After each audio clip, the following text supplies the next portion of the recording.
Due morti tra il Lido di Venezia e Bibione, il primo un turista di 28 anni mentre faceva il bagno sulla spiaggia del Deben, il secondo a Bibione un uomo di 62 anni caduto dal monopattino. E saranno celebrati domani alle 9 a Cavallino i funerali di Riccardo Nardini, il 27enne che ha perso la vita a Venezia la notte del Redentore finendo in acqua dopo essersi scontrato su una bricola col barchino. Con lo sciopero dei trasporti oggi a Venezia le borseggiatrici si sono date alla pazza gioia, ma ancora una volta vengono ostacolate dal gruppo dei cittadini non distratti che non molla. Traffico da Bollino Rosso da e per Padova a Venezia nei prossimi fine settimana. La concessionaria autostradale CAV attua il piano sicurezza e potenzia l'organico. Dopo 4 anni il questore Maurizio Masciopinto lascia Venezia, una città che ha paragonato a una donna dal carattere difficile ma che non si dimentica. Un no al terzo mandato per Zai arriva da Maurizio Lupi, leader di Noi con l'Italia. Ieri sera ospite di Avarino a Ring, Lupi lancia come possibile governatore in vista delle regionali 2025 il sindaco Brugnaro. Lutto a Venezia dove ieri sera è morta all'età di 100 anni Yvonne Girardello, la prima ostessa d'Italia a volare nei cieli della nostra penisola. Bentrovati, buonasera telespettatrici, telespettatori di Antenna 3. La cronaca ad aprire questa edizione veneziana dei nostri telegiornali con due tragedie, 2 morti tra il Lido di Venezia e Bibione. Il primo un turista di 28 anni mentre faceva il bagno sulla spiaggia del Deben, il secondo per l'appunto a Bibione, un uomo di 62 anni caduto dal monopattino, ma ci racconta tutto Lorenzo Maier. Giornata tragica nelle località balneari della costa veneziana. Al Lido di Venezia un giovane di 28 anni di nazionalità afghana, ma residente in Germania, è morto a causa di un improvviso malore mentre faceva il bagno in mare verso le 11:30 di questa mattina, nonostante fosse esposta la bandiera rossa che indica il pericolo in mare. Il ragazzo, a quanto pare, era in vacanza al Lido di Venezia con la fidanzata e i due si trovavano sulla spiaggia del Deben. I bagnini sono subito intervenuti, hanno portato l'uomo a riva ancora vivo, pur in condizioni apparsi subito gravissime. È stato attivato il protocollo di emergenza, allertato il 118 che dopo essere arrivato sul posto ha chiesto il supporto anche degli soccorso che ha atterrato sulla spiaggia. Il giovane turista però, subito intubato dai soccorritori, non ce l'ha fatta. A Bibione, invece, sempre stamattina verso le 10:20, un uomo di 62 anni di origine slovacca è caduto mentre era in monopattino e stava percorrendo la pista ciclabile che costeggia la strada regionale che conduce alla località balneare. Ha riportato un trauma cranico molto violento che ne ha causato il decesso in pochi minuti. Sul posto sono arrivati gli agenti della polizia locale del distretto Veneto Est per i rilievi. Andiamo nel Bellunese. Nel primo pomeriggio un 67enne veneziano uscito a funghi nella zona di Colmeani in località Caiada si è sentito male. Messo in contatto telefonico con i soccorritori, l'uomo ha descritto la strada sulla quale si trovava. Una volta raggiunto hanno iniziato a prestargli le prime cure, ma le condizioni dell'uomo, di questo 67enne veneziano, si sono improvvisamente aggravate e i soccorritori, il suo M118, non sono riusciti a salvarlo. E saranno celebrati domani alle 9 nella chiesa di Santa Maria Elisabetta a Cavallino i funerali di Riccardo Nardini, il 27enne che ha perso la vita a Venezia la notte del Redentore finendo in acqua dopo essersi scontrato su una bricola col barchino. L'incidente ha riaperto il dibattito sulla sicurezza in laguna. La stessa famiglia del ragazzo ha chiesto la massima chiarezza e sollevato alcuni dubbi. È stata anche avviata una petizione Illuminiamo i canali di Venezia con l'obiettivo di chiedere l'installazione di un sistema di illuminazione lungo le bricole per permettere una navigazione più sicura. Intanto domani a Cavallino Treporti sarà il momento del cordoglio per questa giovane vita. Cambiamo decisamente pagina con lo sciopero dei trasporti. Oggi a Venezia le borseggiatrici si sono date letteralmente alla pazza gioia, ma ancora una volta sono state ostacolate dal gruppo dei cittadini non distratti, cittadini che non mollano. Attenzione borseggiatrici! Attenzione pickpocket! Attenzione borseggiatrice! Monica e gli altri membri del gruppo Cittadini Non Distratti continuano a segnalare la presenza delle borseggiatrici ai turisti in visita a Venezia, segnalando e impedendogli così di agire. Attenzione borseggiatrici! Attenzione pickpocket! Attenzione borseggiatrici! Pickpocket! Attenzione borseggiatrici! Loro scappano, si coprono il volto, tentano di nascondersi. In questo momento ce ne sono all'incirca 10-12 che girano, visto che nei vaporetti, essendoci sciopero, i pontili sono semivuoti. Sono attrici nate, oltre ad essere borseggiatrici. E so che in questo momento, anche da ieri, ci sono anche 2 minorenni, una di 12 anni e una di 15 anni. Le grida di Monica che segnalano la loro presenza in mezzo alla folla sono diventate virali, al punto che è stata addirittura contattata dalla stampa estera, anche se l'unico obiettivo non è questo, ma impedire ai borseggiatori e le borseggiatrici ormai noti in città di agire. Ci sono le borseggiatrici, quelle storiche, che sono da anni, cioè non da un anno, una decina d'anni che operano qui a Venezia, e più c'è un ricambio continuo di borseggiatrici nuove. Ecco, che poi, diciamola tutta, queste borseggiatrici sono le stesse che girano Milano, Roma, nelle principali città italiane e nelle principali città europee, perché il fenomeno borseggio è in tutta Europa. Noi abbiamo video da tutta Europa con le stesse borseggiatrici. Oggi, con lo sciopero dei trasporti, l'attività delle borseggiatrici si è fatta più intensa. Una di loro, segnalata proprio da Monica, ha anche tentato di aggredirla. Attenzione pickpocket! Attenzione borseggiatrici! È una ladra! È una ladra!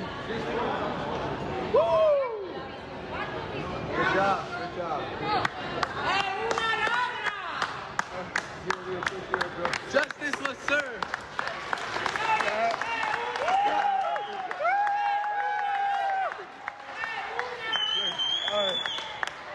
Ma per quanto il gruppo dei Cittadini Non Distratti si impegni e dia il suo contributo, poi deve essere la legge a intervenire. La parte nostra come volontari l'abbiamo fatta, adesso devono intervenire le istituzioni.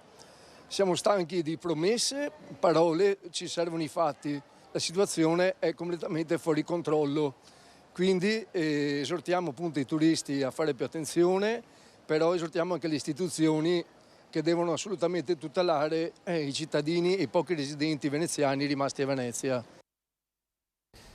Mentre a Dolo e negli altri comuni della Riviera del Brenta si contano ancora i danni, oggi una seconda ondata di maltempo si è abbattuta sul veneziano, anche se in maniera più contenuta. Una forte pioggia accompagnata dal vento, come si vede nelle immagini. Questa è la zona di Porto Santa Margherita, eccola, e così anche San Donà, Jesolo, Mestre e Marghera. Vigili del fuoco ancora al lavoro, grandine a Venezia, dove però non si sono riscontrate grandi criticità. Queste immagini che vedete proprio in questo momento sono relative a Porto Santa Margherita. E poi c'è la questione del traffico da Bollino Rosso, soprattutto verso le spiagge del litorale. Concessioni Autostradali Venete ha fatto il punto in previsione dell'intensificarsi del traffico previsto da Bollino Rosso nei prossimi weekend, presentando una serie di attività utili a garantire la scorrevolezza dei mezzi, l'informazione tempestiva all'utenza e la risoluzione rapida delle emergenze. Le cose stanno andando bene perché c'è stata programmazione sia degli enti proprietari e sia della Polizia Stradale, quindi siamo attrezzati per un'attività di assistenza da un lato e di sorveglianza dall'altro. Si aspettano grandi flussi, diciamo che già quest'anno 2023 è stato caratterizzato da un aumento medio del 10% dei volumi di traffico sia dei mezzi leggeri che dei mezzi pesanti, però per fortuna non abbiamo registrato criticità di rilievo. Prevediamo che continui così e speriamo, perché ripeto lavoriamo in tal senso, che questi flussi si muovano in maniera ordinata, regolare, nel rispetto delle norme di comportamento fondamentali, perché come ho detto piccole distrazioni, piccole violazioni possono creare grandi eventi. È previsto inoltre un potenziamento dell'organico in servizio. Le pattuglie in campo sono ovviamente potenziate rispetto ai periodi ordinari, ma soprattutto vengono ad avere ausilio delle apparecchiature speciali, dei piani di sorvolo aereo dall'aeroporto di Venezia con i velivoli, elicotteri ed aerei della Polizia di Stato, ma soprattutto ci avvaliamo del coordinamento nazionale di Viabilità Italia. CAV raccomanda di mantenersi costantemente aggiornati consultando la sezione di infotraffico del proprio sito web e di prestare prudenza alla guida. Dopo 4 anni il questore Maurizio Masciopinto lascia Venezia e scatta un paragone. Una città dai colori forti, una città che ti dà anche tanto, ti richiede tanto impegno, tanto sacrificio, perché ogni metro ha secoli di storia. Paragono Napoli e Venezia a una donna dal carattere difficile, con la quale la relazione è sempre complicata, ma quando non c'è ti manca da morire. Il questore Masciopinto lascia Venezia dopo 4 anni, una città che come la sua natale porterà nel cuore anche per le sue fragilità. 4 anni impegnativi a partire dal Covid. Masciopinto si è ritrovato a vivere una Venezia come nessuno prima. Ho il ricordo di quando mi sono ritrovato a fine febbraio da solo in piazza San Marco e mi guardavo intorno ed ero totalmente solo e sentivo il rumore dei miei passi. Una città così mi auguro che non si veda mai più. Noi abbiamo fatto il nostro, ma tutti hanno fatto la loro parte e quindi la squadra Stato in quel momento ha funzionato veramente alla grande. Dalla piaga di Via Piave, il protocollo contro la violenza sulle donne, i DASPO, 4 anni di lavoro sinergico a 360 gradi. Noi dobbiamo evitare lo scontro non è mai arricchimento. Anche quando ci si parla bisogna capire bene perché si protesta. Allora a volte se tu aiuti chi vuole protestare a scegliere una modalità che faccia arrivare meglio il messaggio, tu ottieni un risultato migliore. Al posto di Masciopinto, nominato prefetto del Consiglio dei Ministri e diretto verso Roma, arriverà Gaetano Bonaccorso, 62 anni, messinese, già vicario della questura di Padova. È un collega di alto profilo che stimo molto, ho la fortuna di essere amico, quindi so che Venezia è stata fortunata e quindi niente, buon lavoro, gli auguro, e soprattutto di godersi questa città che merita tanto. E apriamo la pagina della politica con un'intervista esclusiva a Maurizio Lupi, presidente di Noi con l'Italia, intervista rilasciata al nostro vice direttore Ferdinando Avarino ieri sera a Ring. Lupi che parla del terzo mandato di Zaia, ma soprattutto lancia la candidatura a governatore del Veneto in vista delle regionali 2025 del sindaco di Venezia Brugnaro. Presidente, ma dopo Zaia c'è Brugnaro, il suo amico Brugnaro in Veneto? Ma Brugnaro sta facendo benissimo il sindaco, è stato un altro dopo Federica che ha avuto il plebiscito. Secondo me farebbe molto bene il presidente della regione, però sappiamo che Zaia... Quindi è per il terzo mandato lei, che sarebbe il quarto per Zaia? No, beh, io personalmente non sono per i terzi mandati o quarti mandati, perché credo che dopo 10 anni, in questo caso 15 anni, si è fatto bene il proprio lavoro e secondo me è giusto che, tra l'altro, figure come quella del presidente Zaia possono essere utilissime, penso al governo del nostro paese o addirittura al governo dell'Europa, ma questo è quello, io lo stimo tantissimo Zaia, però poi ognuno a casa sua deve fare, ne discuteremo, però so che i presidenti delle regioni lo chiedono a noi, lo chiedono anche tanti sindaci, bisogna confrontarci, però insomma qualche riflessione di un ricambio nella gestione delle regioni e dei comuni, in particolare quelli grandi, non quelli piccoli, voglio dire, non sto parlando di comuni di 5.000, 7.000, 10.000 abitanti, forse farebbe bene a tutti. Parole che faranno discutere mentre ci sono grandi movimenti in casa centrodestra. C'è da registrare il passaggio ufficiale di Gianluca Forcolin dalla Lega a Forza Italia. Questa mattina il passaggio a San Donà di Piave.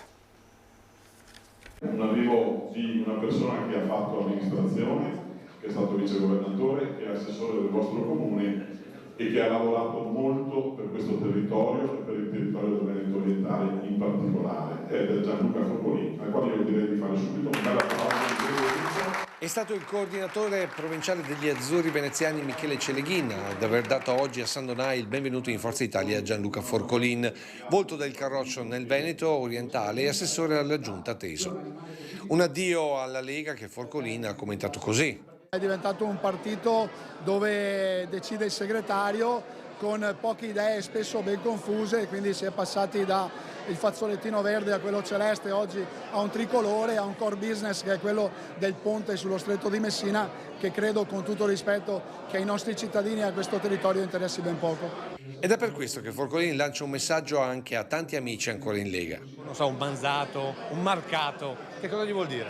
Allora, quelli sono, prima che ex colleghi, amici. Quindi chi ha buona volontà, chi ha voglia di lavorare per i territori è assolutamente il benvenuto. Mentre per chi già vede nel suo nuovo impegno politico una sorta di addio alla giunta di San Donà, magari con le prossime provinciali del 2024, Forcolin ribatte. Correrà come presidente? Ma facciamo i nostri ragionamenti con Flavio Tosi, abbiamo tanti bravi amministratori, di sicuro saremo attori principali. E qui invece al Comune a San Donà devono stare tranquilli oppure tra un po' se ne va? No, io non me ne vado, ho preso un impegno pochi mesi fa con i San Donatesi, intendo onorarlo, poi ovviamente nel percorso, nelle tappe che ci siamo dati oggi fino alle regionali, chi vivrà vedrà. E già le regionali è l'appuntamento cruciale del 2025, di questo ha parlato, lo avete visto, Flavio Tosi, e non soltanto di questo. Il bello dei partiti è confrontarsi tra i partiti, ma anche confrontarsi dentro il partito. Sbaglia invece chi fa l'altro percorso, quello di dire se ci sono pensieri diversi, chi ha un pensiero diverso lo elimino. Parte da questa considerazione la chiamata di Flavio Tosi agli scontenti della Lega. Una chiamata nel giorno del passaggio dal volto storico del Carroccio Sandonatese a Forza Italia. Gianluca Forcolin, già parlamentare, vicepresidente della Regione ed ora nella giunta di San Donà Comune Civica, ha detto addio al partito di Salvini per quello del Cavaliere, chiamato da un altro ex leghista, ora coordinatore veneto degli Azzurri. Quello che sto cercando di fare è avvicinare amici, non solo ex leghisti o leghisti, per far sì che c'è un progetto politico serio, fatto di persone competenti e affidabili, e portarle con me in questo progetto, con me e con Forza Italia. All'orizzonte però non solo leghisti, ma anche quella parte del Partito Democratico che non si riconosce nella linea Schlein o ai disillusi di Azione e Italia Viva, con l'idea nemmeno tanto nascosta di ricostruire di fatto la democrazia cristiana veneta, quella che per intenderci a San Donà aveva il 70% di consensi. Perché analizzando bene anche alle ultime politiche il partito dell'astensione, ci si è accorti che la fascia non è di indifferenti, ma di elettori moderati che non si riconoscono più in nessun movimento. Ecco perché Tosi fa un altro ragionamento. La DC Veneta è la madre di Forza Italia da un punto di vista programmatico, da un punto di vista della rappresentanza territoriale, dal punto di vista della buona politica, perché la DC Veneta è quella che ha fatto il Veneto insieme alle aziende e alle famiglie. Forza Italia è l'erede naturale di quel bagaglio politico. Ed è con questo concetto che Tosi punta per il 2024 alle europee, alle amministrative in diversi comuni e alle rinate province, anche se il bersaglio grosso è già fissato per il 2025. Se in Friuli c'è la Lega, se in Lombardia c'è la Lega, in Veneto non può esserci che Forza Italia. Allora, questo sarà il tavolo nazionale a deciderlo. Il primo tema è ci sarà o non ci sarà il terzo mandato, che per Luca Zaia in realtà sarebbe il quarto. E quello è un tema nazionale. Come nazionale sarà la scelta dei governatori, ci sarà un equilibrio nazionale ed è chiaro che dipende anche da noi. In base a quello che noi dimostreremo come Forza Italia potremo poi provare a chiedere in chiave prospettica. A Santa Maria di Sala per parlare di Speedline, ma subito dopo la pubblicità, fra poco. Di nuovo in diretta, dicevamo, a Santa Maria di Sala, ora perché sembra esserci una svolta nella vertenza della Speedline. Tira una nuova area positiva di svolta sulla vertenza che da circa 2 anni tiene sulle barricate con il fiato sospeso per l'incertezza del loro futuro i dipendenti della Speedline di Santa Maria di Sala. L'incontro, tenutosi mercoledì a Roma al Ministero delle Imprese del Made in Italy, ha prodotto indicazioni positive, come spiega Matteo Masiero, segretario generale di CISL Venezia. Presente anche il sindaco di Santa Maria di Sala, l'unità di crisi della Regione Veneto e la città metropolitana di Venezia. Direi che oggi siamo molto vicini alla chiusura dell'accordo, alla chiusura di una vertenza che ha visto coinvolto il territorio e i lavoratori per quasi 2 anni. Da una parte le tutele all'occupazione dei lavoratori in termini di ammortizzatori sociali, incentivi all'esodo e quant'altro, e dall'altra parte tutto quello che riguarda le garanzie sul perimetro industriale. I sindacati ribadiscono inoltre che remare tutti nella stessa direzione affinché Invitalia entri in questo processo di vendita della Speedline e di reindustrializzazione di questa impresa nel territorio. Questo lo chiediamo non in termini di assistenzialismo, bensì nell'ottica di avere un elemento di garanzia in più rispetto a quello che sarà il futuro di questa azienda una volta che sarà acquistata da questo fondo. Lunedì prossimo è stata convocata dai sindacati un'assemblea con tutti i lavoratori per aggiornarli sugli sviluppi della trattativa che ci si augura di chiudere prima della pausa estiva. Se tutto dovesse andare nel verso giusto e come ce lo aspettiamo, noi auspichiamo che entro alcuni giorni, una settimana, si riesca prima della chiusura estiva a trovare la quadra su quella che è stata la vertenza di Speedline e quindi di essere al Ministero delle Imprese del Made in Italy a sottoscrivere una pagina di storia nuova di quella che è l'industria del nostro territorio. Ritorniamo al Lido di Venezia dove c'è lutto, cordoglio per la morte di Yvonne Girardello a 100 anni. Si tratta della prima hostess d'Italia a volare nei cieli della nostra penisola, un simbolo per Venezia e non solo. Lo scorso 29 aprile aveva festeggiato 100 anni, riuscendo a coronare tutti i suoi sogni, compreso quello di vedere pubblicato proprio pochi mesi prima un suo libro che raccontava delle battaglie coraggiose intraprese per la difesa di Venezia e la tutela della sua laguna. Yvonne Girardello, prima hostess d'Italia a volare nell'aviazione civile, si è spenta ieri serenamente nella sua casa in via Paolo Riniera, al Lido di Venezia. È stata lei la prima donna a rompere il tetto di cristallo nell'aviazione civile in un mondo prettamente maschile. Così aveva raccontato ai suoi nipoti nel giorno del centenario. Sono contentissima, a me basta, perché ho visto di tutto, ho girato il mondo, ho fatto quello che pensavo ed è mia scelta sempre, ecco. Ora è bello pensare ad Yvonne tra le nuvole, ma il suo ricordo anche in terra rimarrà indelebile. Oltre all'aviazione, le sue grandi passioni sono sempre state la difesa di Venezia e la scrittura. Qui nell'ultima intervista realizzata lo scorso dicembre. I veneziani abbiano la coscienza civica di salvare la propria città, perché a Venezia fra 50 anni, anche adesso, fra 50 anni Venezia verrebbe sommersa dalla laguna. Ma adesso cosa devono fare i veneziani? Adesso dovrebbero continuare la battaglia per Venezia e la salvaguardia della laguna. Venezia non deve morire è la sintesi del suo messaggio. I funerali di Yvonne Girardello verranno celebrati mercoledì prossimo 26 luglio nella chiesa di Sant'Antonio al Lido di Venezia.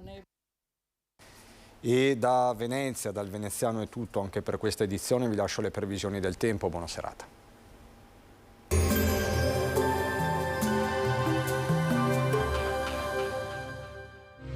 Silea Legnami, le migliori soluzioni personalizzate per la vostra casa e giardino.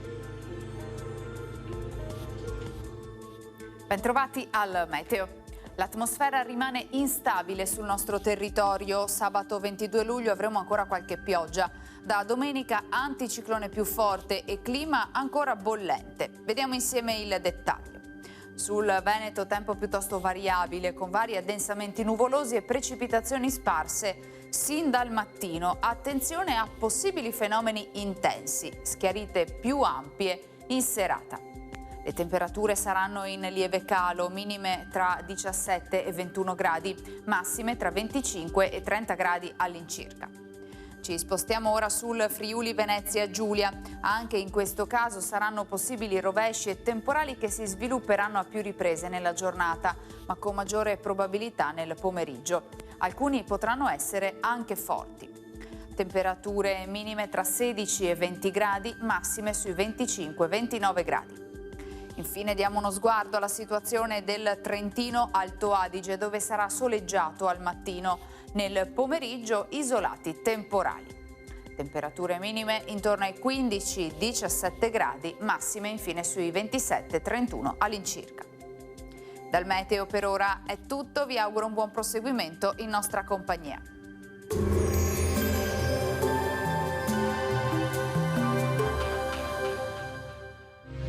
Silea Legnami, le migliori soluzioni personalizzate per la vostra casa e giardino.